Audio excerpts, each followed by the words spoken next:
Hola, esta entrevista al fraile y sacerdote carmelita Sabino forma parte de un reportaje de investigación escrito que se publicará en mi blog y os dejaré el enlace en la descripción, que trata sobre el auge de la New Age, las nuevas creencias, la crisis vocacional y religiosa en la Iglesia Católica y el auge de las nuevas tendencias de curación. Y sin más dilación, dentro vídeo. Hola, me encuentro aquí con Sabino, un fraile carmelita del convento de La Rea en Amorebieta, que nos va a contestar algunas de las preguntas. Hola, buenas Sabino, ¿qué tal?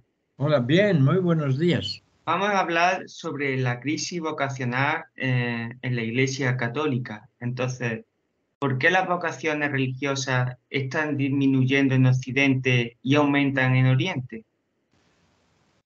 La pregunta está muy bien hecha, pero las expresiones de Occidente y Oriente son demasiado generales para que podamos examinar el asunto de las vocaciones.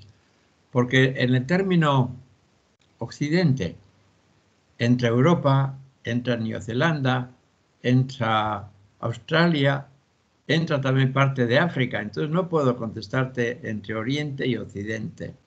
Pues vamos a acotarlo a Europa y India. Eso es, o sea, hablando de las vocaciones, la crisis vocacional es una crisis más o menos universal, pero no es única crisis. También tenemos crisis de familia, tenemos crisis de creencias en Dios, tenemos crisis en todo el ámbito religioso, si quieres. Ahora, la crisis vocacional no significa que a nivel global las vocaciones hayan disminuido. En Europa hemos disminuido o han disminuido enormemente las vocaciones al sacerdocio y a la vida religiosa. Pero en África han crecido de tal forma, al igual que en India y en algunas partes de Europa Oriental, como Polonia, que en realidad el balance sigue más o menos igual.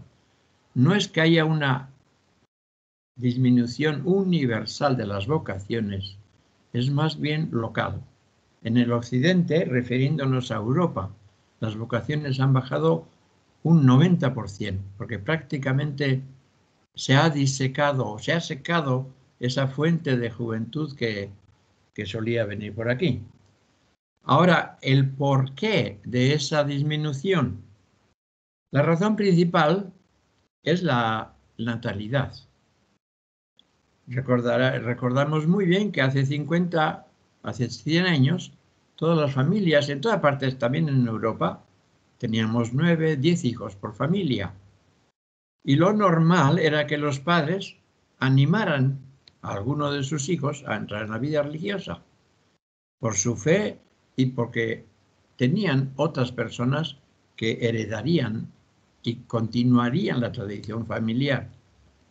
Hoy, en Europa, la mayoría de las familias tienen uno, dos hijos. Entonces es muy difícil que los padres animen a ese hijo único a que entre en la vida religiosa, porque le consideran como la continuidad de su familia.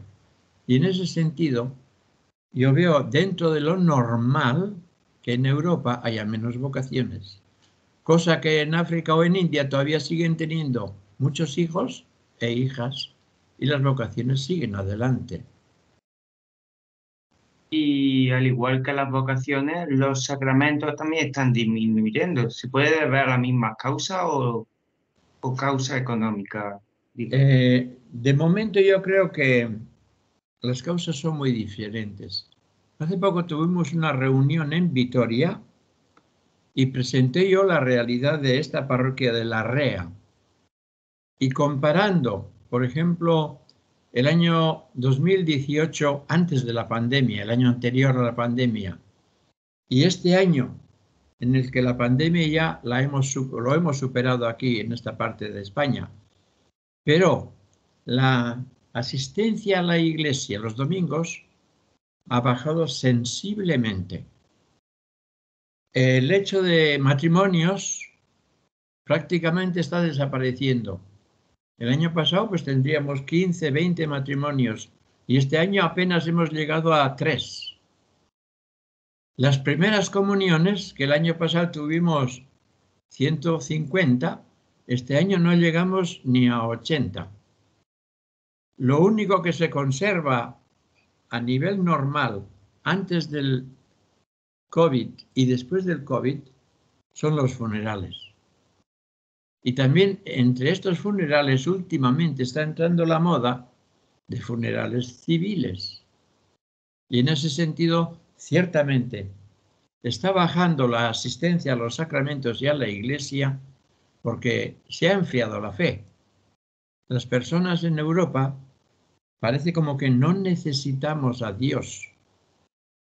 Y en ese sentido, una vez que se pierde esa noción de necesidad de Dios, es normal que bajen las vocaciones y que las iglesias queden vacías.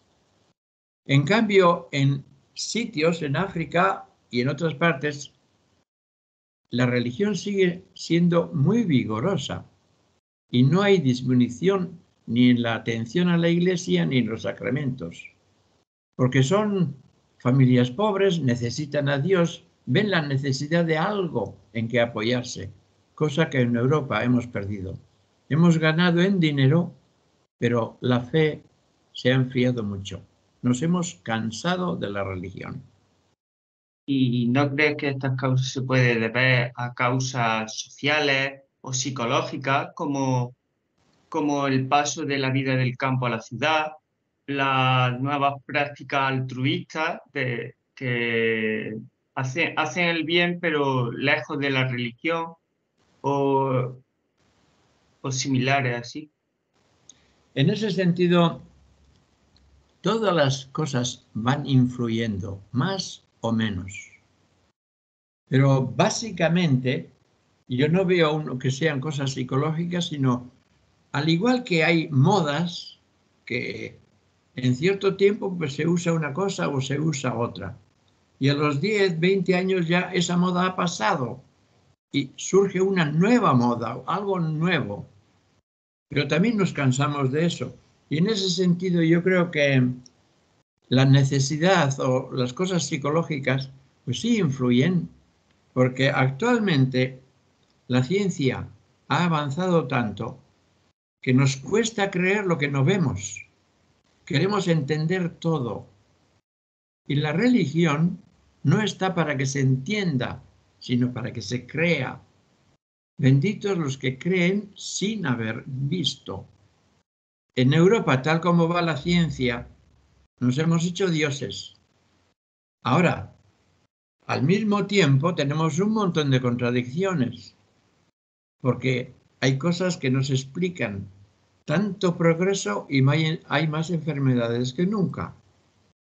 Tanto progreso y seguimos odiándonos, no hemos conseguido que se una el mundo, que compartamos mejor los bienes del mundo. O sea que son razones de todo tipo. El hecho de que los pueblos se queden vacíos y hayamos ido a la ciudad, pues también tiene su influencia. Pero, como te digo, son muchos aspectos diversos, pero la cosa es que aquí nos hemos enfriado, nos hemos cansado de Dios y de la religión.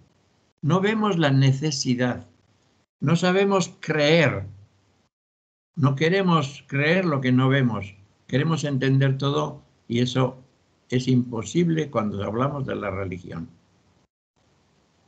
Entonces, esos motivos, pero a la inversa, son por los que los países pobres acogen mejor a la religión. O sea, su necesidad le hace acoger a la religión, ¿no? Sin duda alguna. Ahora, el tema de la pobreza y de la religión es mucho más, un tema más profundo que todo eso. Ya en el Antiguo Testamento, si recuerdas, estaban los Jahwin, o como llamaban los pobres de Yahweh, y esos son los que mantenían la esperanza de un Mesías. Esos son los que mantuvieron la religión. En cambio, los ¿No? Anahuín, no era así. Anahuín, sí.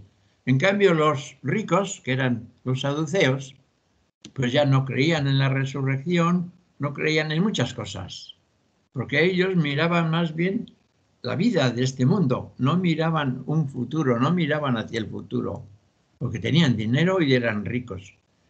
Ahora, en este sentido, Jesús mismo hace 2000 años no eligió a ni uno de los saduceos para ser discípulos suyos o apóstoles suyos. Y tampoco le siguieron los ricos, los saduceos. Fueron los más pobres, fueron los enfermos, los leprosos, los desheredados, las mujeres que no contaban para nada en la sociedad. Esos son los que siguieron y aceptaron la doctrina de Jesús. O sea, en cierto modo, la preferencia de Dios por los pobres no es que sea que Dios odie a los ricos, sino que los pobres le necesitan más a Dios y se lanzan más a Dios. Ahora, hablando en la actualidad, pues ocurre lo mismo. Los pobres no tienen en quién confiar más que en Dios. Yo que he vivido tanto tiempo en África, pues les veía completamente dependientes de la voluntad de Dios. Lo que en Europa, nuestra confianza está completamente en el banco. ¿Cuánto dinero tenemos? ¿Qué posesiones tenemos? Es que ahí se funda nuestra esperanza y nuestra seguridad. En cambio, los pobres no tienen un banco donde fiarse o no tienen unos bienes materiales en los que poner la esperanza y lo ponen en Dios. Y de ahí que en las partes pobres la religión tiene mucho más atracción que en las naciones ricas. Y si la Iglesia no toma medidas, ¿puede ser minoritaria en Europa? Es una pregunta bastante difícil, pero en realidad la respuesta es muy sencilla. La Iglesia está presente en países ricos y está presente también en países pobres. La Iglesia está presente en África y está presente en Europa y está también presente en América del Sur. Entonces, cuando hablas de que la Iglesia tiene que cambiar en Europa, pero si no la Iglesia no puede cambiar en Europa y no cambiar en África o en América del Sur, porque entonces dividiríamos, se rompería la Iglesia. O sea, la unidad de la Iglesia está en la fe y tenemos que mantener esa fe, esa unidad en todo el mundo. Y en ese sentido, por mucho que la Iglesia quiera modernizarse o mundanizarse, que dice el Papa Francisco, por mucho que quiera mundanizarse, no es la solución porque es imposible. Porque lo que en Europa nos parece que tenemos que hacer, en África les parece lo contrario.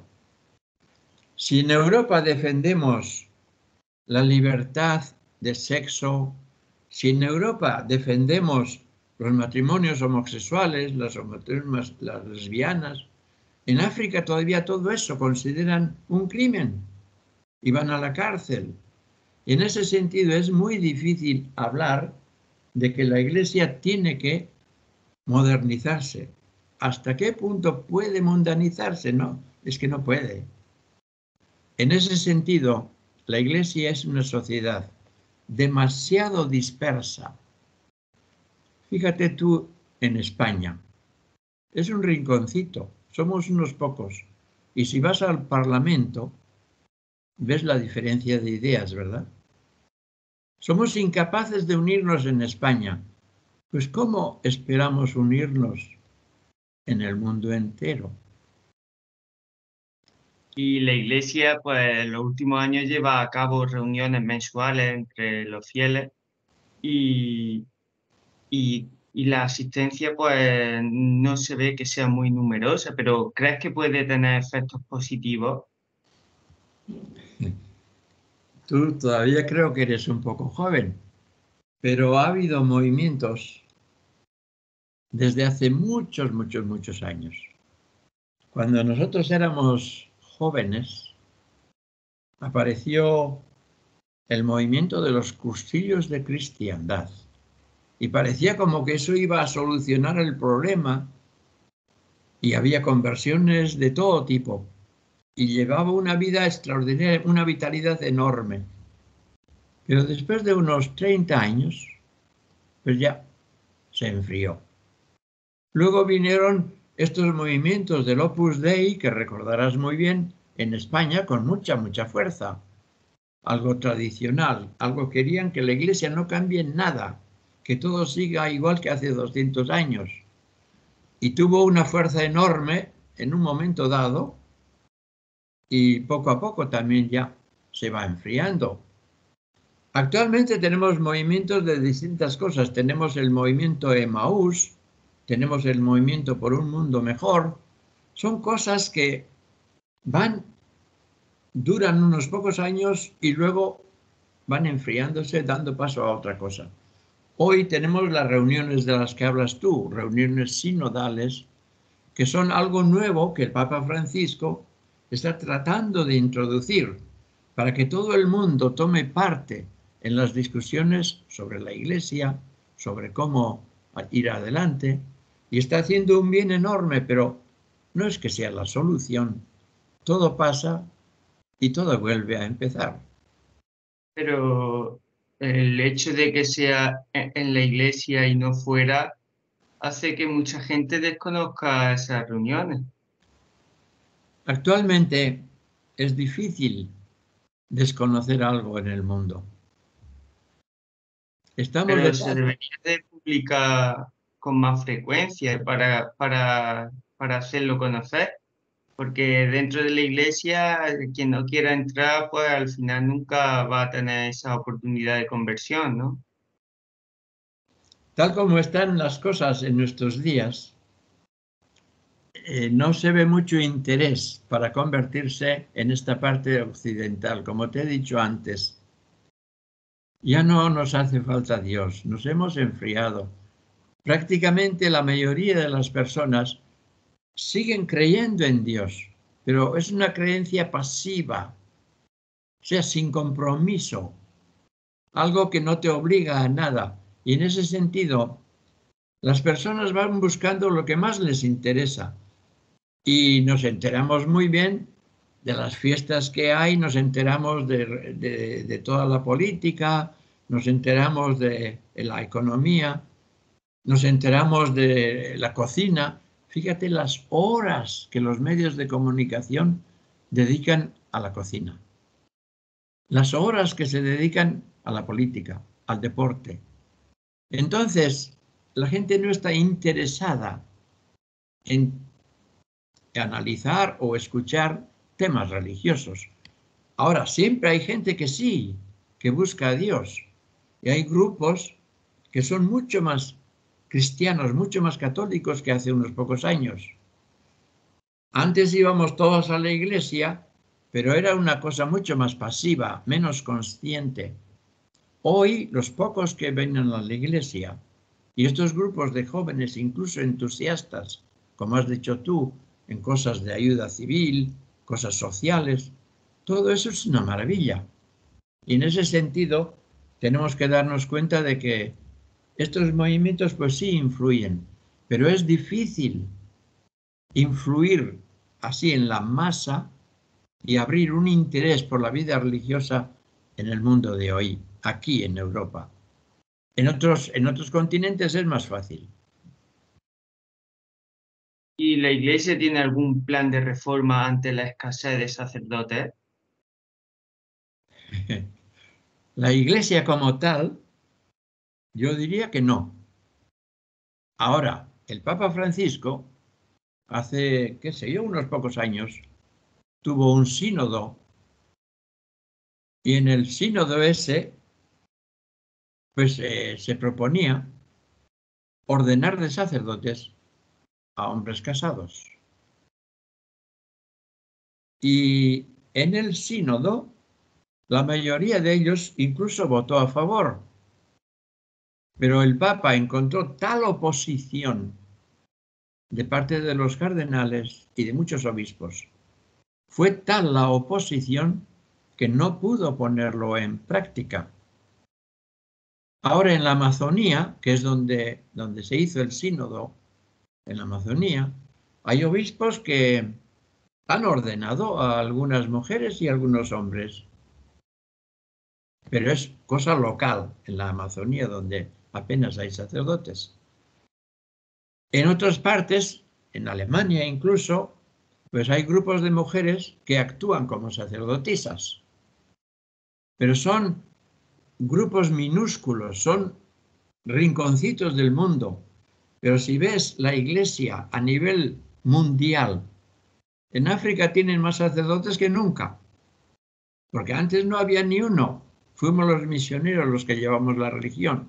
Pero hoy nos faltan sacerdotes aquí en Europa, pero en África los tienen de sobra. Y en ese sentido es muy difícil hablar de una reforma. Ahora, tarde o temprano, creemos que tiene que venir el cambio. Tardará muchos años o pocos, no sabemos, pero tal como estamos en Europa, nos parece muy difícil seguir la religión con los sacerdotes actuales porque no hay sacerdotes suficientes. Y en esta situación, los ministros de la Iglesia podrán ocupar las labores de un sacerdote, exceptuando la Eucaristía. No solo podrán, sino que deberían. ¿Recuerdas que hubo un concilio Vaticano II, verdad? Sí, Sí, de pero oídas, de oídas. Pues nosotros, no, 1960, ¿no? O así, ¿no? hace unos casi 80 años ya, fue en el año 63. Nosotros vivimos ese concilio. Y en ese concilio, los papas, ahí fue universal. Había obispos de todo el mundo. Y es ahí donde la Iglesia dio un paso enorme adelante. Un paso que los jóvenes no habéis podido apreciar, porque no habéis vivido la época anterior al concilio. Y en ese sentido, en el concilio se habló de la vocación de los laicos. Son ellos los que tienen que llevar la Iglesia. Los laicos son miembros de la Iglesia tan importantes como los sacerdotes, o como un obispo, o como el Papa. Todos somos la misma importancia, entonces tienen la misma responsabilidad que los sacerdotes. Y en ese sentido, incluso podrías quitar eso de la comunión que has dicho. O sea, actualmente hay muchos diáconos casados y esos hacen todo lo que hace el sacerdote menos consagrar. Hay muchas personas, hay muchas mujeres que se dedican a llevar la Eucaristía a los enfermos, a las familias, y en ese sentido es una gracia de Dios, pero todavía los seglares apenas se han hecho responsables de su vocación. Su vocación es trabajar por la Iglesia y tomar el lugar que hoy ocupamos los curas. Antes los curas, como éramos muchos, hacíamos todo. Hoy los curas no llegan a nada. Entonces son los seglares los que tienen que hacerlo, no porque no tengan sitio, sino porque es su vocación, es su llamada. Habría que mencionar esto que estás comentando más frecuentemente en las misas, porque muchos seglares no conocen ese papel que pueden jugar y aún así no lo juegan por desconocimiento o a lo mejor por falta de voluntad. Es que mira, la misa se repite mucho. Algo que no progresa, algo que no cambia, hoy no atrae. Tú ves las tiendas, ¿verdad? Cada 15 días van cambiando de panorama. Hoy ves una tienda y tiene allí una cristalería y ves muy bonito. Al mes siguiente ya lo han cambiado.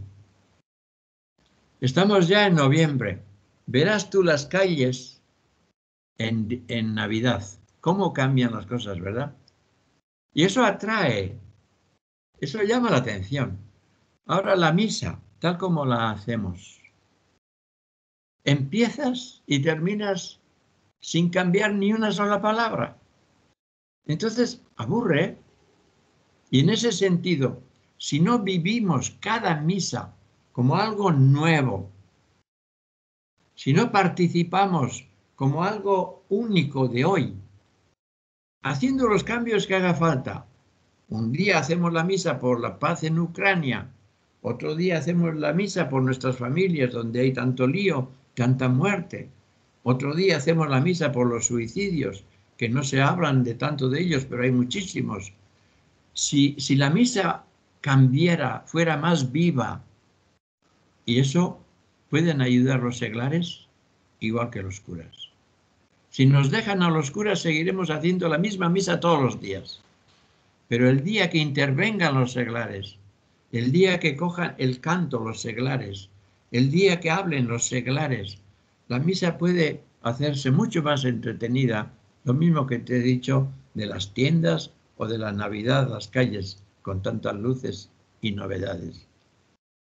Y en ese sentido hace falta que los seglares participen en cuanto puedan y que los curas les dejemos actuar, que también es difícil en algunos casos.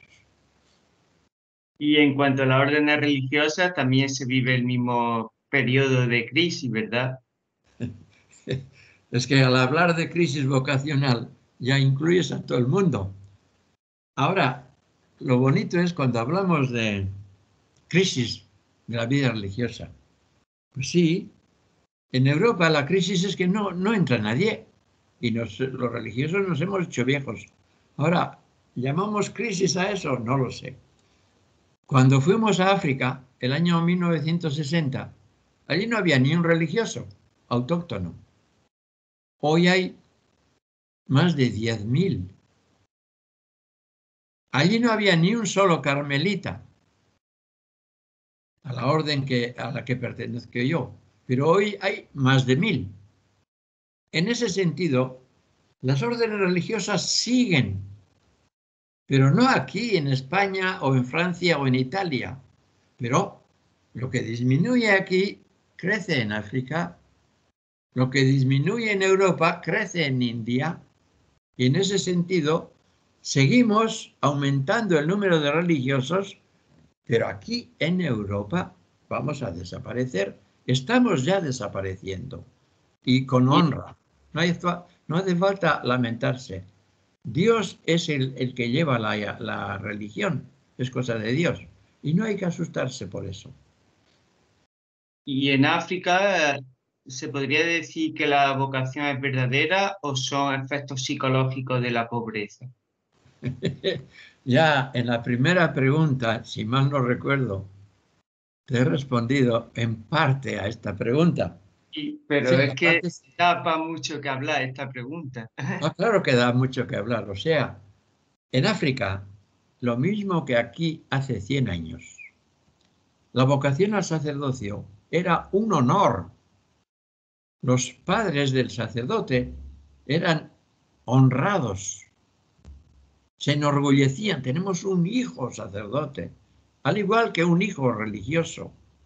O sea que en África era una gloria para la familia y se enorgullecían en público. "Ah, tenemos un hijo sacerdote, tenemos un hijo religioso, religiosa". Eso en España y en Europa ha desaparecido.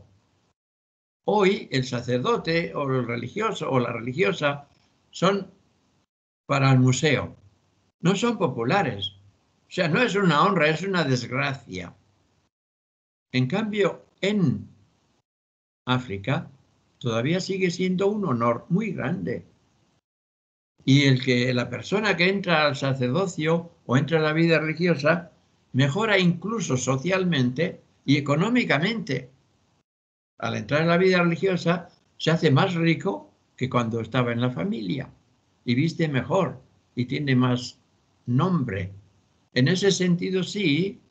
Ahora, hablar de son auténticas vocaciones, eso solo lo puede contestar Dios. Pero que hay muchas vocaciones, seguro.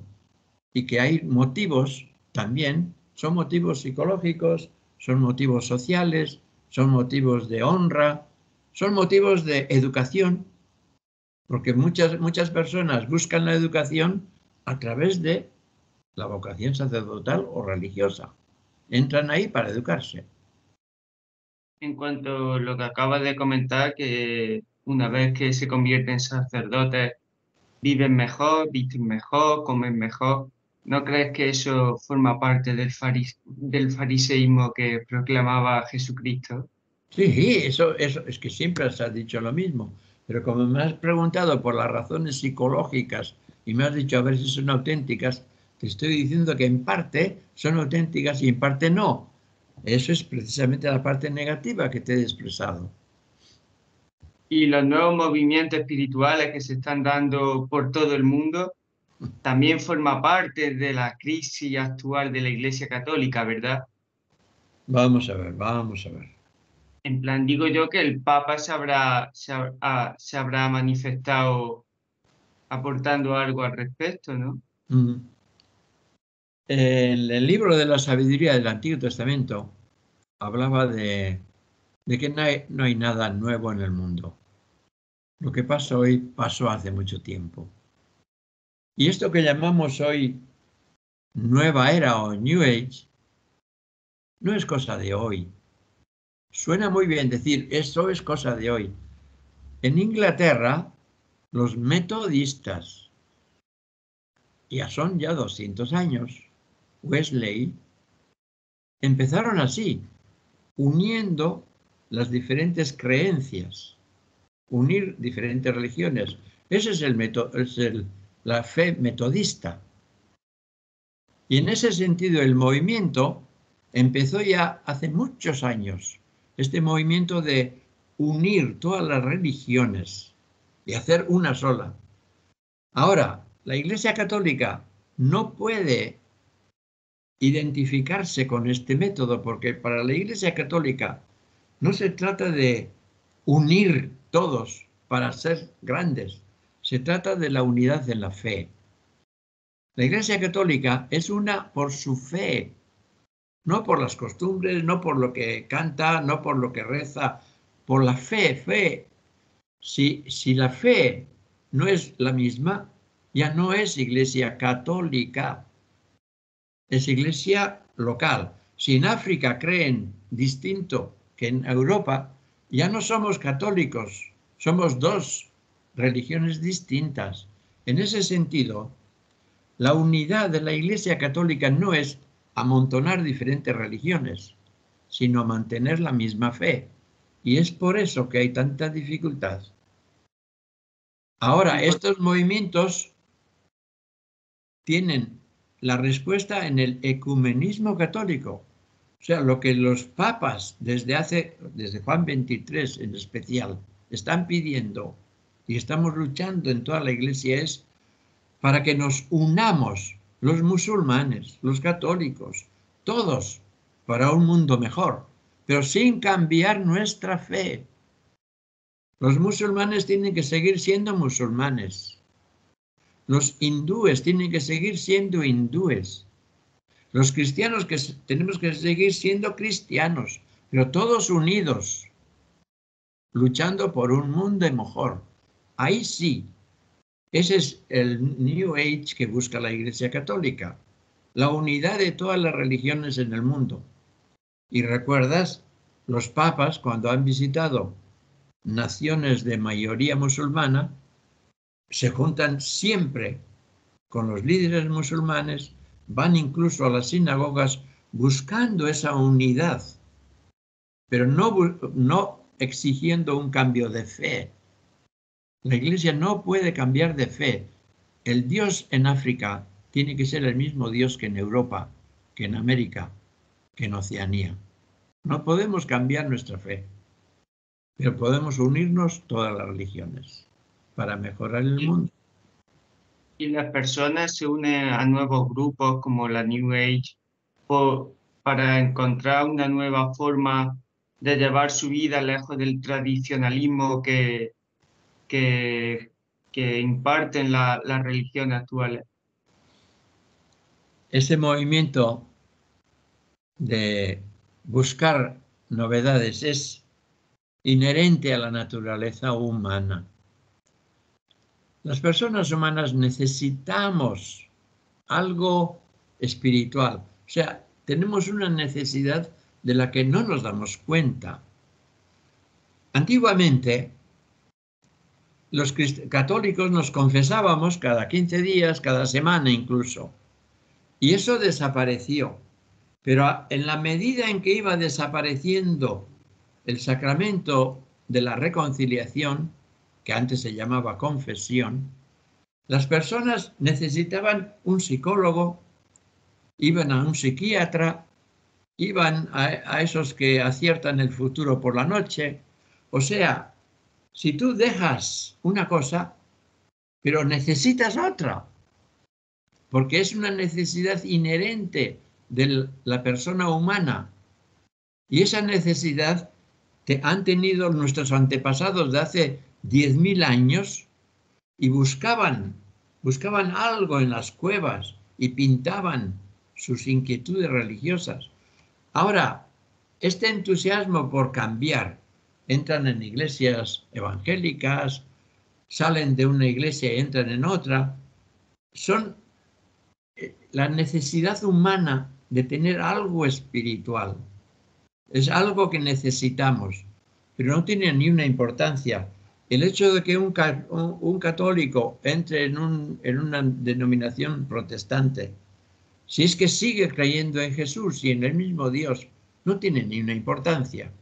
O que un protestante sea católico. Al fin de cuentas, somos todos creyentes. Si mantenemos una fe, estos cambios son simples modas. Lo mismo que hoy las mujeres visten de una forma y el año que viene necesitarán otra ropa distinta, es igual. Las personas humanas necesitamos algo espiritual y cuando no buscamos en la iglesia lo buscamos en el psiquiatra y cuando no buscamos en el psiquiatra buscamos en los tarots de medianoche. Pero es una necesidad inherente a la persona humana. Y las personas que tienden a ir a lugares de curación que, con técnicas milagrosas, entre comillas, como el Reiki y tal, estas personas que imparten cursos o realizan curaciones, ¿son auténticos milagreros o impostores? Hay de todo, hay de todo.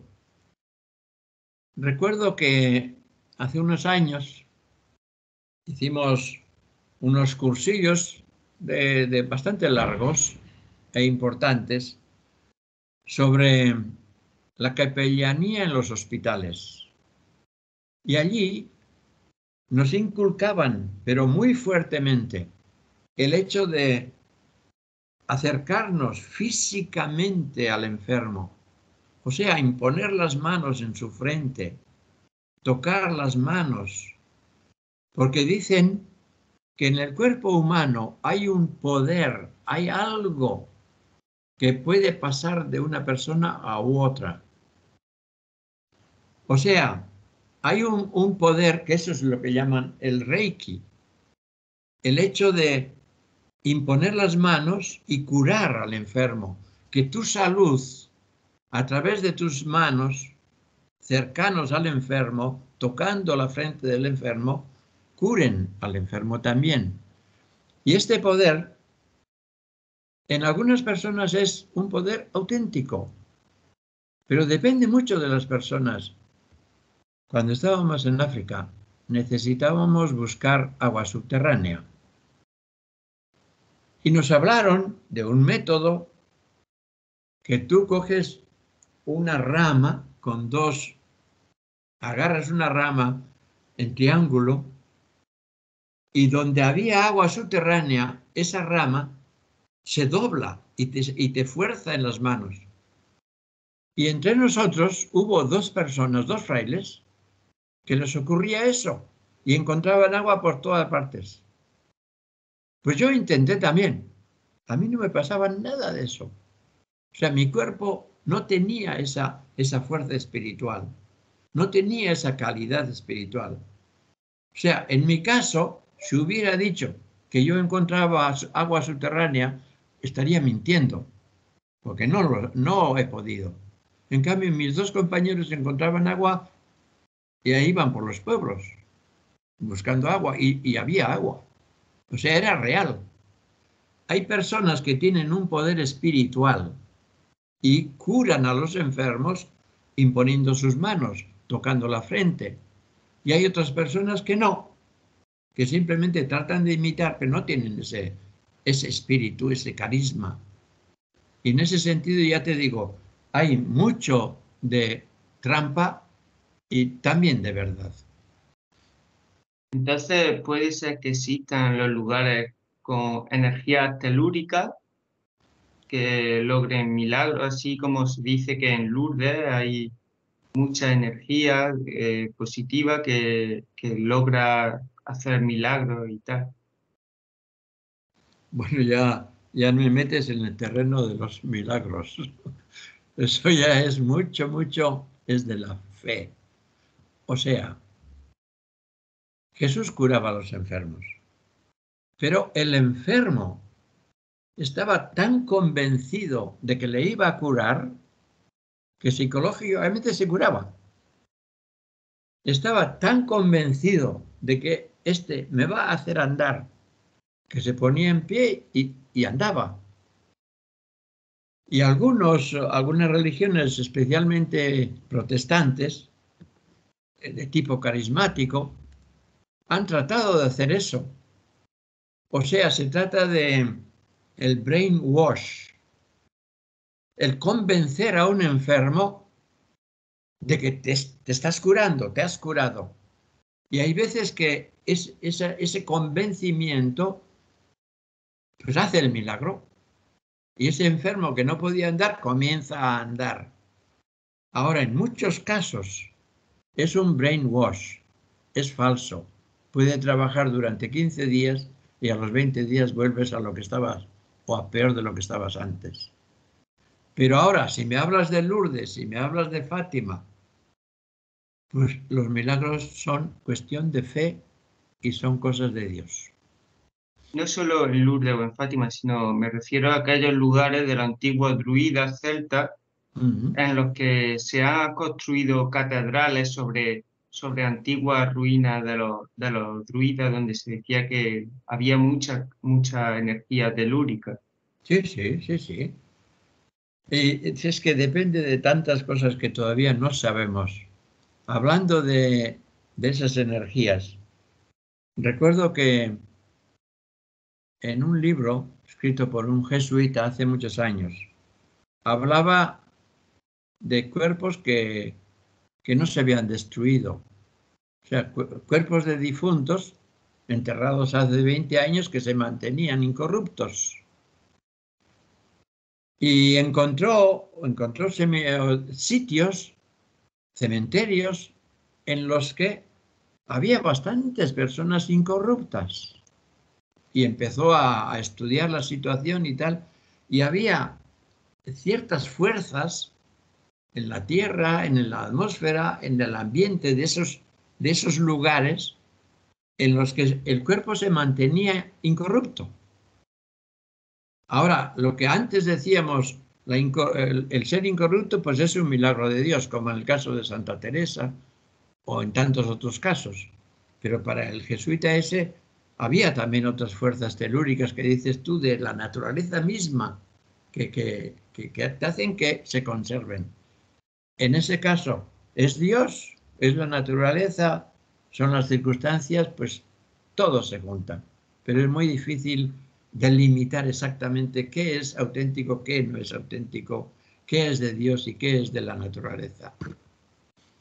¿Y cómo definiría tu evolución en la fe desde que te iniciaste en el sacerdocio y te uniste a la orden de los carmelitas?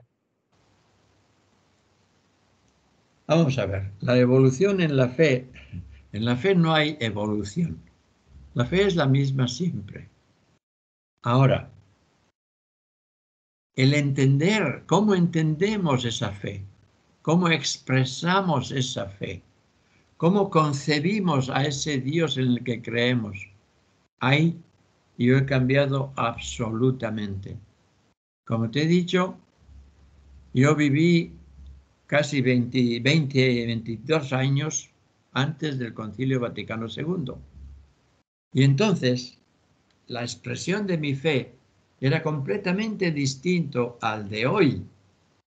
Mi Dios era un Dios policía que juzgaba todos mis defectos, que iba escribiendo todo lo que yo hacía en oculto, que si me masturbaba, que si no me masturbaba, que si hacía esto, que no si hacía lo otro. Era un Dios cruel, un Dios que me daba miedo. Hoy he encontrado a un Padre.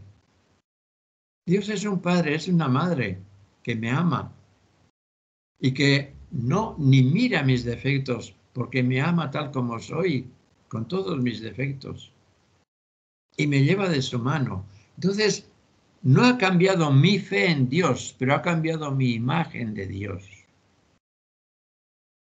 Entonces predicaba a un Dios tal como me habían enseñado antes del Vaticano II, y daba miedo a la gente hablando del infierno, del purgatorio, hablando de los castigos de Dios.